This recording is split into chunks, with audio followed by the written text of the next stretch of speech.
Hello. For those of you who might not know who I am, my name is Andrew Hitzhusen, and I'm a friend of the Actor's Garden. It's a wild, wild world out there right now, and you're probably going a little crazy at home. So today, I'm going to try to talk you through something that I like to do when I'm getting ready to direct a new show. It's called Visiting a Small Planet. Now, when you first get a story or a play that you're going to work on, sometimes the only way that we think to do it is to look at the characters first, because that makes sense. First you look at the characters, and they're just like us. But see, when we do that, sometimes we forget to think about the whole world of the play, everything else that takes place. When I visit a small planet, I like to ask myself questions until I see the whole world of the story in front of me. Let's try this together. First, pick a story that you know really, really well.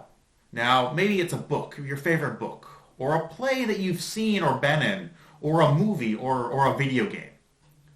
Once you know what it is, give yourself a second to remind yourself of what it felt like to experience it the first time. What you saw, either in front of you or in your mind. Really see it. In fact, close your eyes right now. See it in your mind. See the best scenes. See the characters. See the world around you. I'll give you a few seconds to focus on that.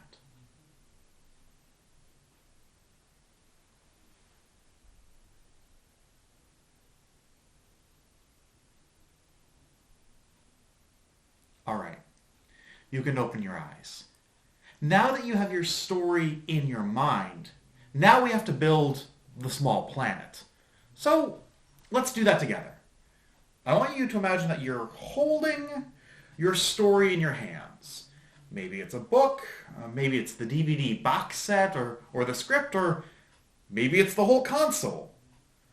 But once you have it, I want you to take it and scrunch it all up into a medium-sized ball. Roll it between your hands. See, this ball is the planet of your story.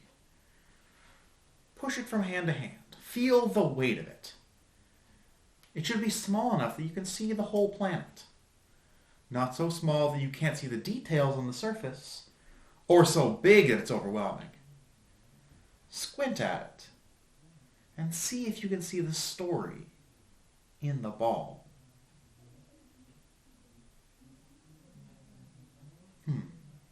It's in your hands, the world of the play. First, what is the space of the planet like? Is it all interior, like the inside of a house? Or is it exterior, with skies above it? Did somebody make this, or is it always like this? Did this somehow older than time? Is it one long path that takes you through many stations, many stops? Is it a landscape with trees and mountains? Is it underwater? See, in my hands, I'm holding the planet of Finding Nemo. It's, well, mostly underwater, with a few pieces of land that stick out above the surface. See, here's the coral reef, and here's the open ocean. There's the submarine and the trench. This is the East Australian Current. And, well, this piece of land, this is Sydney, Australia. See, it's got dark corners in some places and, well, beautiful parts. Now back to your planet's story. What time is it? How does time pass on your small planet? Does it pass slowly, like the clock at the end of class? Does it pass quickly, like when you're laughing with your friends? How do you tell that time is passing at all? Are there clocks on your planet? Do you measure time by the sun above? The moon? The sound of footsteps? On my little planet, where everything is underwater, time almost doesn't exist. I mean, there's daytime and nighttime, but everything is just like the day before it.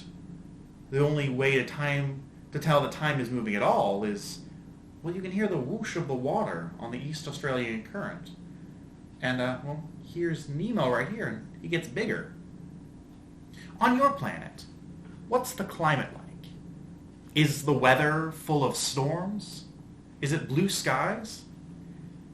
Is it nice all the time? Is there extreme heat? Is it very cold?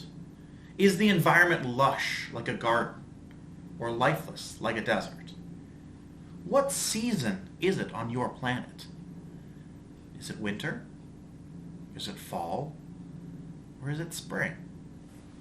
On my planet, it's warm and bright, so it feels like summer, or most of the time it does. Over here on my planet, it's full of life because, well, that's the coral reef. And over here, it's empty and cold because it's deep in the trench. Now, what mood is it on your planet? Is it joyous, serious and somber? Is it sad? Now, don't just think about the plot of your story, but also the way the tone of the story makes you feel. See, on my planet, this planet of Finding Nemo, even though it might seem like it's sad because, well, Marlin lost his son Nemo, but really the tone is adventurous. It's exciting, it's bright, it feels like a quest through a cartoony world. Yeah, there might be danger and sharks, but I'm never afraid. Finally, when you're looking at your planet, listen to its music. Every story will have sounds. Celebrations, children laughing, people talking. You know, even silence is a sort of music. Listen to the world and hear its music. What does it sound like?